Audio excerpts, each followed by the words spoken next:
Hello everyone, Ebberheart back with another video, and right now we're going to break down the Mass Effect Legendary Edition gameplay calibrations blog post from Bioware. I'll leave the entire blog post in the description down below for you guys, but let's break it down starting now.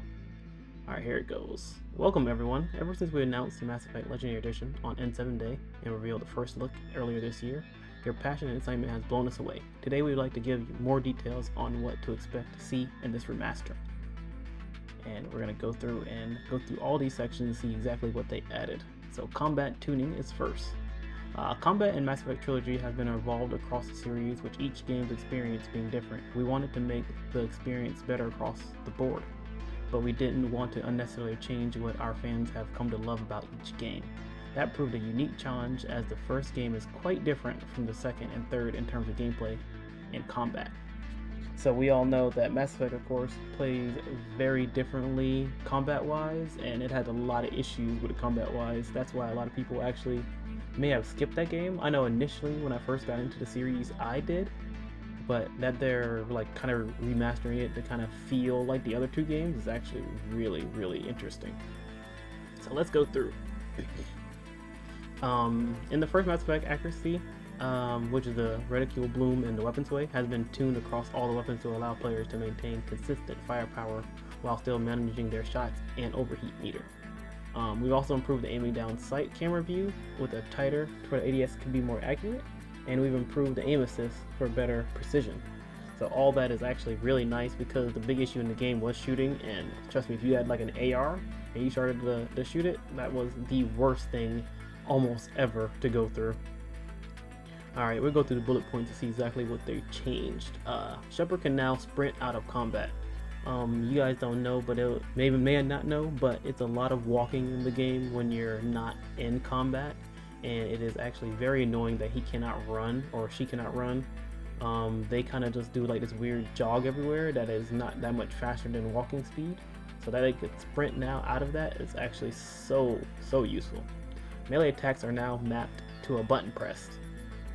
Weapon accuracy and handling have been significantly improved, which is, bloom, sway, ADS, and aim assist. All relevant enemies now take headshot damage from the first game. Previously, some did not, including humanoid enemies.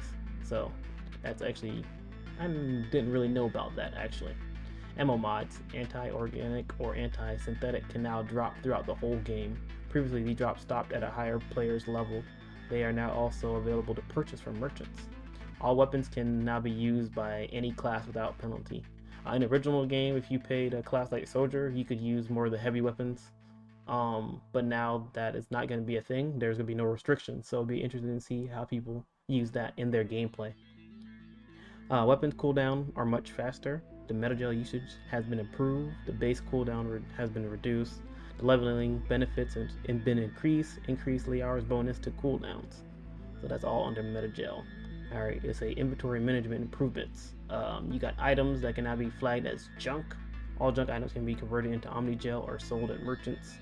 And inventory and stores now have sorting functionalities.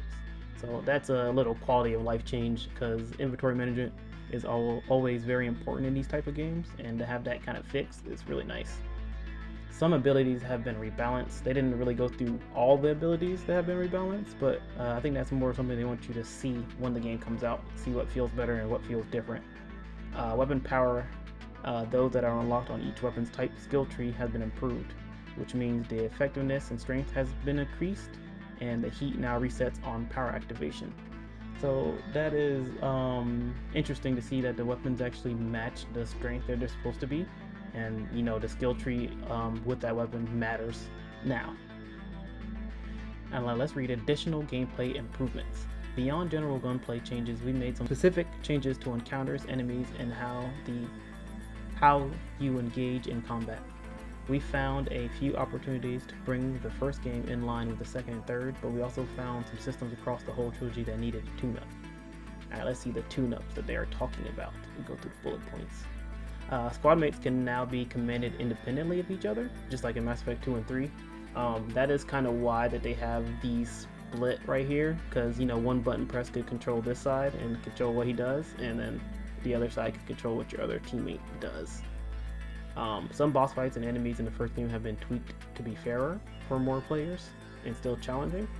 I'm not quite sure exactly which ones they're talking about here, but making it feel better is always a good thing. Cover has been improved across the trilogy. Mass Effect 3, I think, had the best cover system because, you know, you had the dodge rolls, you had the cover, you have the switch covers real fast for going to one side or the other to rotate along the edge of a wall, and you can vault over it. Hopefully that is in all the games, and that should make combat actually way more interesting. Additional cover added to some encounters. Entering and exiting cover is now more reliable. XP has been rebalanced in the first game, and ammo drops have been rebalanced in Mass Effect 2. We'll read that right now, see exactly what they mean by that. With combat comes XP. XP gained during the first game has been rebalanced for better consistency, especially towards the game end. Players who complete most aspects of the game should be able to more reliable get to higher levels on a single playthrough rather than needing to play through a second time to do so. Additionally, there is no longer a level cap for your first playthrough. So we're just gonna go out to max level if we can and see if that transfers to the next game. As a final gunplay change, we have also tweaked ammunition in Mass Effect 2. We found that ammo was spawning too scarcely in the original game, so we've increased the drop rate from ammo in Mass Effect 2, particularly when using a sniper rifle, since that has been reduced ammo drop rate in the original release. I don't remember that being an issue. I guess it's interesting to see that they did that. Alright, here it goes. The big changes in the Mako. We already know. If you don't, the Mako was this thing right here in Mass Effect 1, and you spend a majority of the game in it, and I have to say that it's probably the weakest point of the game, because you spend a lot of time doing it. It's supposed to feel a little bit heavy, but it's really light.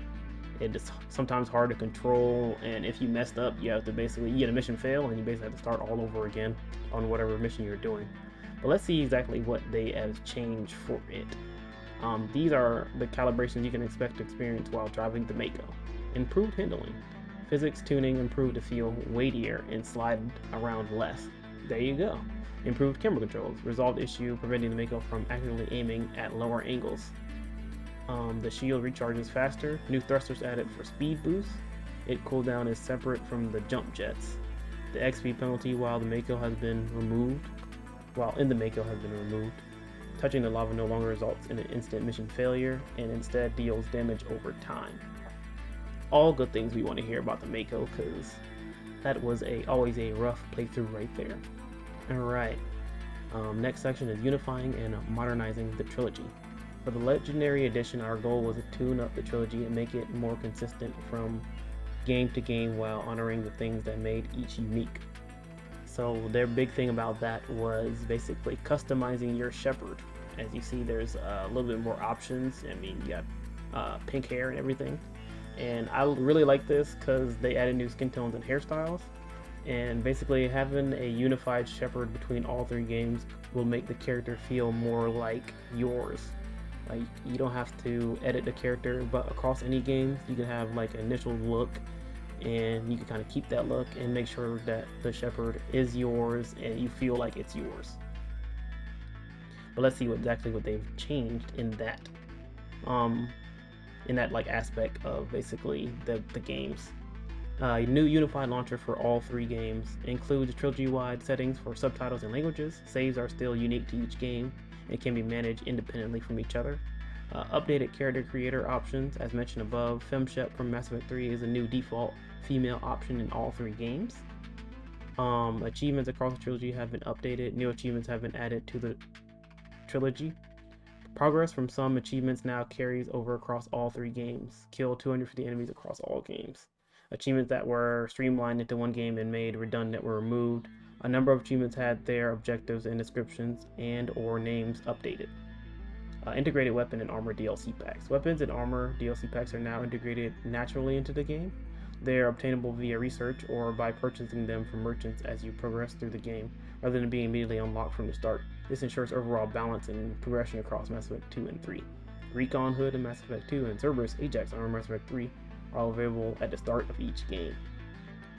And here goes some quality of life changes. Audio is remixed and enhanced across all games. That's always a good thing.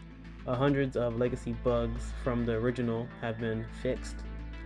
That is a big one that they went back and even fixed bugs, because sometimes they could add something new and that could cause more problems. Native controller in 21.9 display support on PC with DirectX 11 compatibility.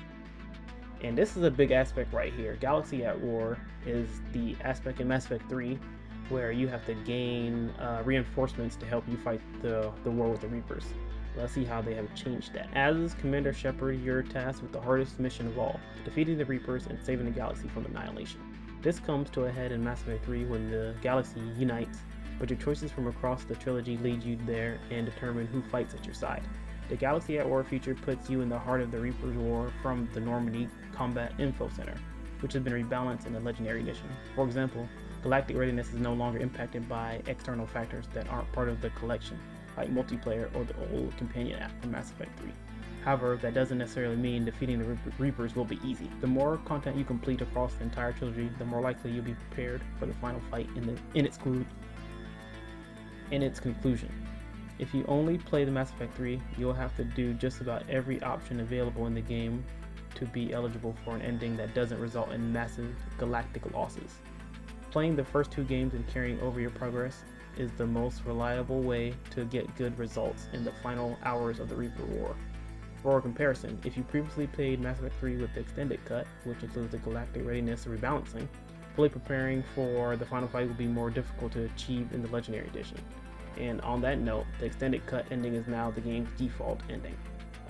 Right there, I think I like all of that. Basically, it makes you want to play each game, and each game gives you basically, I guess points to your galactic readiness, and using those points is how you'll basically get the ending you want at the end of the game.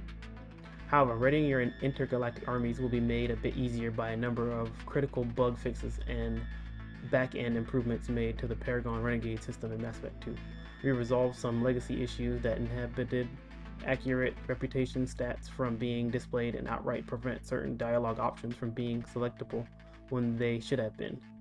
Because of this, key moments that have been notoriously difficult to achieve in Mass Effect 2 and impact in Mass Effect 3 can now be completed more reliably, leading to a better results in the story's final arc.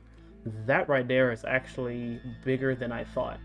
The one issue in Mass Effect 2, using some of your Paragon and Renegade skills to kind of solve issues, was that you may not have enough of that score to solve that issue.